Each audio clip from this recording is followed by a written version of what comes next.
अमेरिकी राष्ट्रपति ट्रंप ने वेनेजुला के बाद अब क्यूबा पर निशाना साधा है और कहा है कि क्यूबा भी वेनेजुला की तरह उनसे डील कर ले, नहीं तो गंभीर परिणाम भुगतने पड़ेंगे।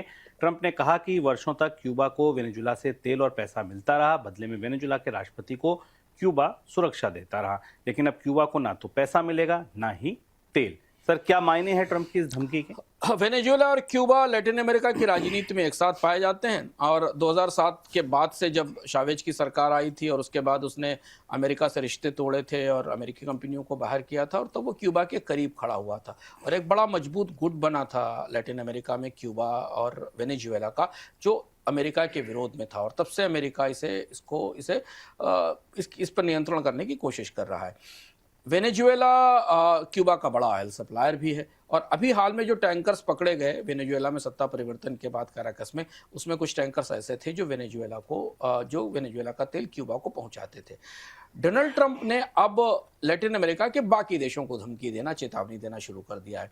क्यूबा से कहा गया है कि वो सरकार के साथ अमेरिका के साथ डील करे, सहमति जाहिर करे और बहुत सारी चीज़ें जो डोनाल्ड ट्रंप चाहते हैं वो उनको दे, नहीं तो उसे तेल की आपूर्ति बंद की जाएगी और उस पर सख्ती की जाएगी।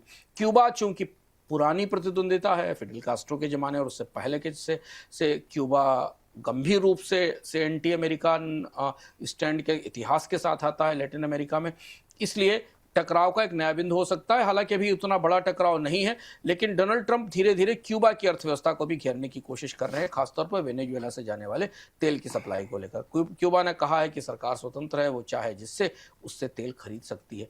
और चूंकि अभी वेनेजुएला में एक सरकार काम कर रही है, अल्टरनेट गवर्नमेंट काम कर रही है, अमेरिका का नियंत्रण तो है पर अमेरिका फैसले नहीं ले रहा है, तो इसलिए जो मौजूदा सरकार है वेनेजुएला की, वो क्यूबा के साथ एनर्जी के संबंध बनाए रखना चाहती है और तेल की आपूर्ति जारी रखना चाहती है और उन्हीं टैंकरों को रोकने की कोशिश की जा रही है।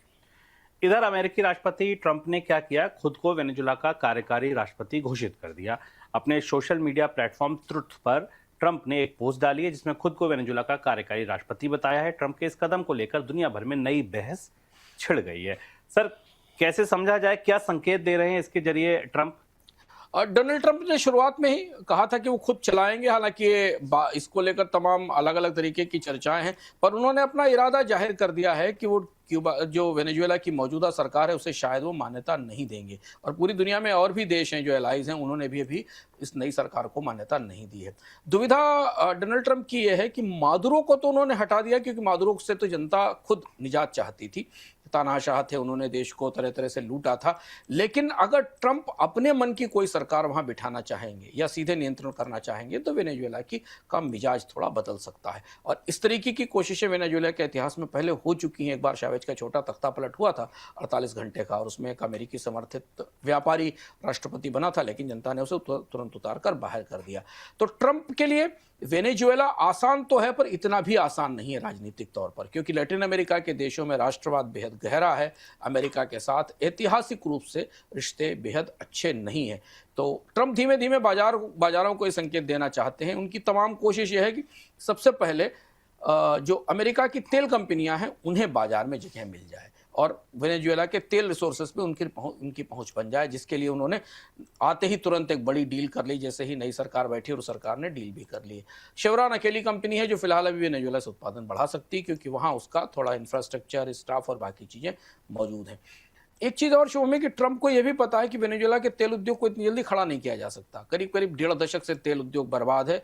वेनेजुएला का तेल हैवी तेल है जो ओनरिको बेल्ट से आता है और वहाँ तकनीक, मशीनें सब पुरानी हो चुकी, तकनीक भी नहीं है। तो इसलिए लंबे समय तक वेनेजुएला पर नियंत्रण करना होगा, या वेनेजुएला में ऐसी सरकार ट्रंप को चाहिए जो उनके साथ लंबे समय तक काम कर सके, तभी वो वहाँ अमेरिकी कंपनियों को निवेश के लिए राजी कर पाएंगे। जो बात अंदर से निकल कर आ रही कि अमेरिकी कंपनियां भरोसा नहीं कर पा रही हैं कि वेनेजुएला में शांति स्थिरता रहेगी, उनका निवेश दोबारा तो नहीं फंस जाएगा, नहीं तो कल वहां तख्ता पलट हो और कोई देश की सरकार आए और फिर वो 2007 की तरह जैसे कॉनरिको, फिलिप्स को और शेवरॉन को बाहर किया गया था, उन्हें फिर से बाहर कर दे। तो ये दुविधा बनी हुई। इस दुविधा के बीच डोनाल्ड ट्रंप दुनिया को इस बात का संकेत दे रहे हैं कि वेनेजुएला पर उनका नियंत्रण है। सर, एक सवाल और, जैसे तेल बाजार का आपने जिक्र किया, तेल की कीमतों में कोई बहुत बड़ा उठा पटक, या आप देखिए आज भी कि तेल की कीमतों में गिरावट है।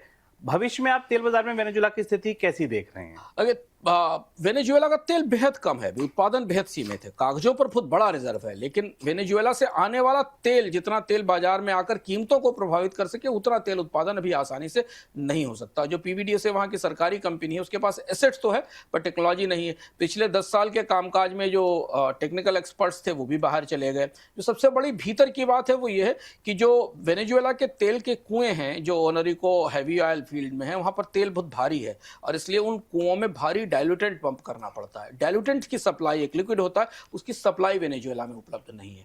तो डोनाल्ड ट्रंप को यह पता है कि अचानक वो ऐसा नहीं कर सकते कि जो वेनेजुएला का पिछला उत्पादन था 10 साल पहले 3 मिलियन बैरल पर डे का, उसे तत्काल हासिल करें। इसलिए लंबे समय तक उनको वहां निवेश करके पूरा इंफ्रास्ट्रक्चर बनाना होगा और सरकार का समर्थन चाहिए उन्हें, तब जाकर वो वेनेजुएला के तेल को बाजार में ला पाएंगे।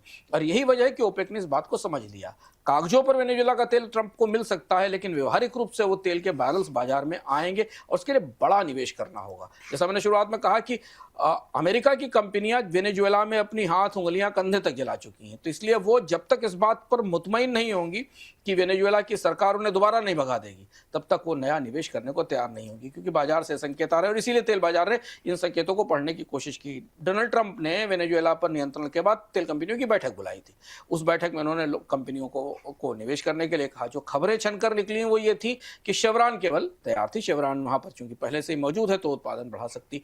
कॉनरेको फिलिप्स जो पहले पुरानी कंपनी थी जो वेनेजुएला में निवेश करती थी, वो अब वहां नहीं जाना चाहती। उसने अपना काफी निवेश कनाडा के हैवी ऑयल में कर रखा है। तो अभी डोनाल्ड ट्रंप अपनी ही कंपनियों को वेनेजुएला पर भरोसे के लिए तैयार नहीं कर पा रहे हैं और इसलिए तेल बाजार को पता है कि तेल इतनी जल्दी वेनेजुएला का बाजार में नहीं आएगा।